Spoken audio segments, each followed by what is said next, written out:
சொல்லு தல. ஹலோ, எங்க இருக்க தல? வீட்டில் இருக்கனால வீட்டில் இருக்கேன்.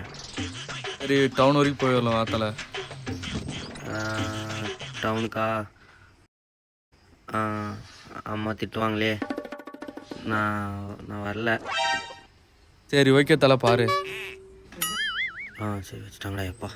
அவன் வரதுக்குள்ள வாங்கி சாப்பிட்டு கிளம்பிடா எப்பா. அண்ணே ஒரு கிலோ பார்க்கணும். கொடுங்க. ஐயோ இவனுங்களா?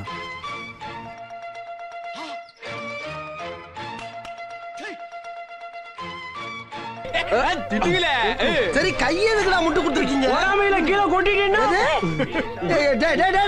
கொஞ்சம் வாயில ஊட்டி விடுங்கப்பா. ஐயா வாய் ஊறுதா? கொஞ்சம் அப்பா விநாயகர் பெருமானே, வாயில வந்து புடிங்கி திங்க ஆசைப்பட்டவன மிச்சம் மீதி இல்லாம ஆக்கிட்டேப்பா. கம்பிக்குள்ள இப்படி ஒரு ட்ரிக்ஸ் இருக்குன்னு தெரியாம போச்சு எனக்கு.